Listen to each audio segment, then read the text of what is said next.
আজকে নতুন বাবুর্চি আমাদের রান্না করছে। এটা হাই বলে দে। এখন সময় নেই। কি রান্না করছিস? ডিমের ঝোল। ডিমের ঝোল না, ব্যাপারটা আজকে ডিম চিকেন দো পেঁয়াজা, সরি চিকেন বলছি, এগ দো পেঁয়াজা করছি বলতে গেলে। এগ দো পেঁয়াজা বলে, এগ দো পেঁয়াজাটাই করছি। এক দো পেঁয়াজা। এটার মধ্যে আবার কি দিচ্ছিস? এটা কাশ্মীরি লাল লঙ্কা। খুব বেশি দেবো না, নাহলে বনু আর দিদা খেতে পারবে না। গাইস, আমি কিন্তু খেতে পারি। দিদার কি কি জিনিস নিয়েছিস বাবু? তাড়াতাড়ি বল। বেশি কিছু না, জাস্ট তোমার হচ্ছে এই জিঞ্জার গার্লিক পেস্ট, এই হচ্ছে গিয়ে টমেটো আর পেঁয়াজ। এটা ওই চিকেন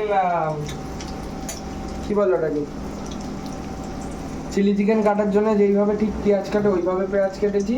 টমেটো একটাকে 4 টুকরো করে নিয়েছি, আর দুটো পেঁয়াজ বড় বড় নিয়ে একদম কুচি কুচি করে ফেলেছি পেঁয়াজগুলোকে। এবার এটাকে ওঠানোর সময় হয়ে গেছে। আজকে কি আমরা খেতে পারবো মনে হচ্ছে, নাকি না খেয়ে উঠে পড়তে হবে? এবার এর মধ্যে ওই একই তেলের মধ্যে আবার দুটো লাল লঙ্কা দিয়ে দিলাম। এবার তারপরে যে পেঁয়াজটা কুচি কুচি করে রেখেছিলাম ওই পেঁয়াজটাকে দিয়ে দেবো।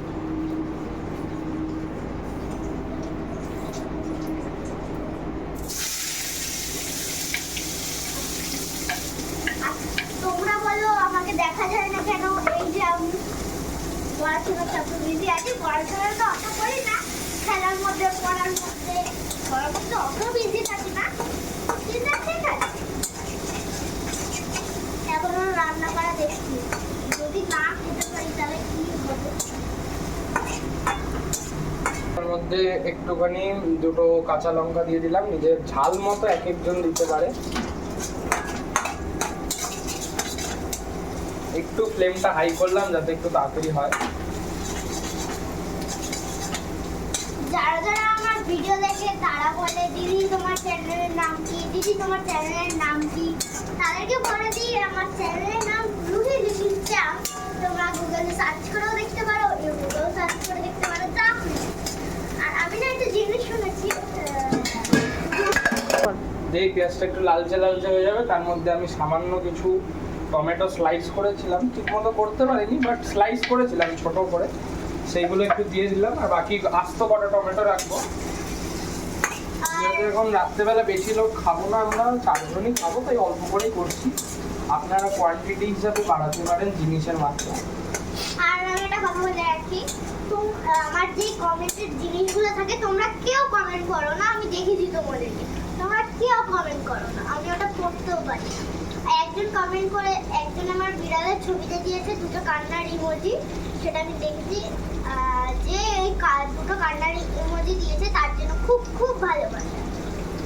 এবার এটার মধ্যে সামান্য আর একটুখানি একদম নামমাত্র হলুদ দিয়ে দেবো।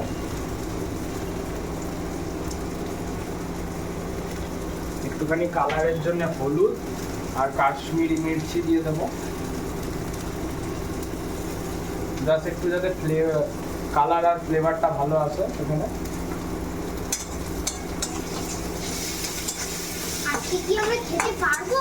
এত রাত হয়ে গেছে, 9টা বাজতে চলবে। মনে হচ্ছে আজকে আমরা খেতে পারবো না। আর আমার দিদা এখানে পড়ে পড়ে ঘুমাচ্ছে। এবার এটার মধ্যে একটুখানি ধনে গুঁড়ো বা জিরা গুঁড়ো যে যেটা পাবেন দিয়ে দেবে, সমস্যা নেই। আর মা এখানে ভিডিও করছে। হ্যাঁ, এখানে একটু পরিমাণ মতো আমি দিয়ে দিলাম জিরা গুঁড়ো। আর মা এখানে তো ব্লগ করছে, এখন পড়াতে পারবে না, আর দাদা এখানে রান্না করছে, তার জন্য আমি এই টাইমে গিয়ে একটু ফোনটা দেখে আসি। Bye bye, bye bye guys. এবার এটাকে আস্তে ভালো করে সবাই একটু নাড়িয়ে নেবে। এবার এটা যাতে একটুখানি ভালো মতো কষে যায় তার জন্য আমি এটার মধ্যে একটুখানি জল দিয়েছি পরিমাণ মতো, একদম সামান্য। তারপর এটা যেই কুক হয়ে যাবে ঠিক মতো একটু, তারপরে টক দই দেবো। আর গ্যাসের ফ্লেমটা একটুখানি কমিয়ে তারপরে পরিমাণ মতো এই 1 চামচ কি 2 চামচ টক দই একটু দিয়ে দিব।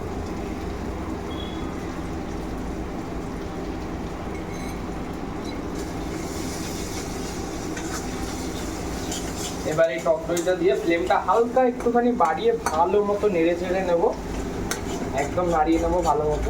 কড়াইতে যেটা করলাম ওইটাকেই আর কি একটুখানি পেস্ট করে নিয়েছি। আপনারা কালারটা আর একটু লালচে আনার জন্য একটু কাশ্মীরি লঙ্কা দিলে ভালো হবে।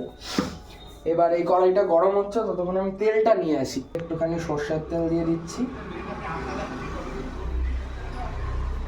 সর্ষের তেল দিয়ে দিলাম, এটা একটু গরম হয়ে যাবে। এবার এর মধ্যে একটুখানি জিরা দিয়ে দেবো আমরা, এর মধ্যে একটুখানি জিরা দিয়ে দেবো, একদম সামান্য, একদম সামান্য।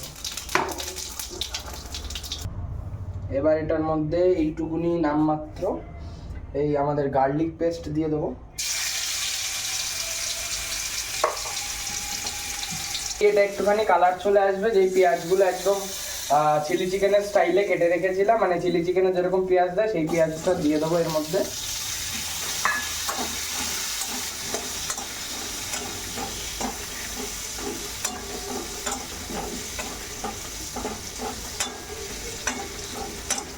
একটুখানি ফ্লেম দিয়ে দেবো, নাহলে পেঁয়াজটা কাঁচা কাঁচা থেকে যাবে। যে টমেটোটা কুচি করে রেখেছিলাম ওই টমেটোগুলো দিয়ে দেবো আস্তে আস্তে। এর মধ্যে একটুখানি লবণ আর কালারে ফ্লেভার একটুখানি লঙ্কা দিয়ে দেবো, একটা লঙ্কা আমি এইভাবে ভেঙে দিয়ে দিচ্ছি। আর হচ্ছে এটার মধ্যে আমি একটুখানি দেবো কাশ্মীরি লঙ্কা, সামান্য একদম একটুখানি কালারের জন্যে। এবার এটা যেই হালকা হালকা করে ভাজা হয়ে যাবে তারপরে এটাকে নামিয়ে রাখতে হবে আলাদা করে, তারপরেরটা আবার পরে আসছি। আজকের রান্নাটা কি মনে হচ্ছে, কেমন হবে তোমরা অবশ্যই কমেন্টে জানাবা। টমেটোটা ততক্ষণ পর্যন্ত কুক করতে হবে যতক্ষণ হচ্ছে কি টমেটোটা আমাদের মিনিমাম, মানে টমেটোর যাতে কাঁচা গন্ধটা সেটা যেন না আসে একদমই।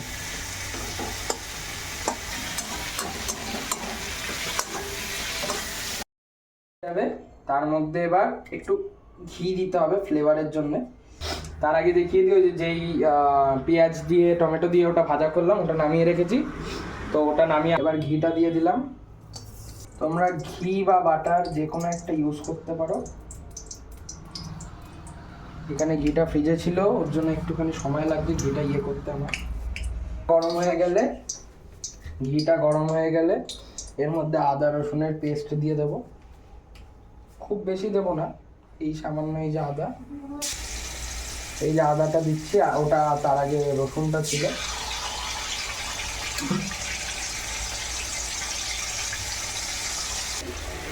আদা রসুনটা যেই ভাজা হয়ে যাবে বা গন্ধটা চলে যাবে তারপরেই এই আদা রসুনটার মধ্যে দিয়ে দিতে হবে ওই পেস্টটা, যেটা একদম ফার্স্টের দিকে আমরা করেছিলাম। এবার আমরা ওই যে পেস্টটা করেছিলাম ওই পেস্টটাকে দিয়ে দেবো। অনেকক্ষণই হয়ে গেছে আমি কথা বলি না, আর ওরা আমাকে ডাকে, আর এখনো খাবার হয়নি, এখন 10:40 বাজে। মনে হচ্ছে আজকে আর খাওয়া হবে না। আমি দাদাকে বলেছিলাম ফুচকা আনতে, ও আনেনি। ওই আদা রসুন ওই মিক্সির মধ্যে একটুখানি জলটা নিয়ে এবার এটার মধ্যে দিয়ে দেবো। কালারটা কিন্তু ভালোই এসছে তো।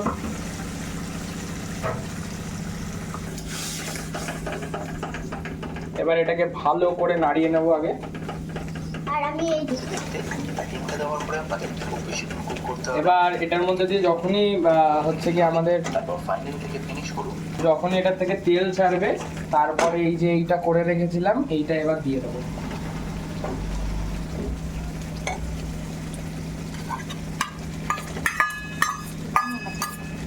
এবার এটাকে ভালো করে নাড়াবো, এতটাও জোরে নাড়িও না যার জন্য টমেটো বা পেঁয়াজগুলো একেবারেই ভেঙে যায়। তার মধ্যে একটু গরম মশলা, তার আগে আমি একটুখানি কাশ্মীরি মির্চি দিয়ে দিয়েছি, গরম মশলাটা দিয়ে দিলাম। গরম মশলা সাথে একটুখানি কাশ্মীরি মির্চি আর লবণ দিয়ে দিয়েছি। এই তিনটে জিনিস দিয়ে আগে তো ভালো করে নাড়াবো যাতে কালারটা আর একটু ভালো আসে, রিচ কালার আসে আর কি। আমি চাইছিলাম আর একটু রেড আসুক, পুরোটা রেড হয়নি, আর একটু রেড আসলে আর একটু ভালো। এটার মধ্যে ডিমটা দিয়ে দিয়েছি আর এই কাসুরি মেথি দিয়েছি একটুখানি, আপনারা হয়তো দেখতে পাচ্ছেন না, এই যে কাসুরি মেথি দিয়েছি। এরপর এটাকে একটু ভালো করে নাড়িয়ে নেবো আবার। এবার এটা আমাদের হয়ে গেছে। এবার এটার মধ্যে আপনারা একটুখানি চাইলে ধনেপাতা দিতেও পারেন, নাও দিতে পারেন। ধনেপাতা নেই বলে আমি এখন দিলাম না। এরপরে নাড়িয়ে আপনারা সার্ভ করে রুটি বা ভাতের সাথে খেতে পারেন। আপনারা কমেন্ট করতে ভুলবেন না, আর বাড়িতে এটা অবশ্যই করে আমাকে, যারা আমার একদম পাড়া প্রতিবেশী আছেন, আমাকে ফোন করে হোক বা মেসেজে হোক বলবেন বা কমেন্টে বলবেন, আর কেমন হয়েছে রান্নাটা অবশ্যই বলবেন। ধন্যবাদ।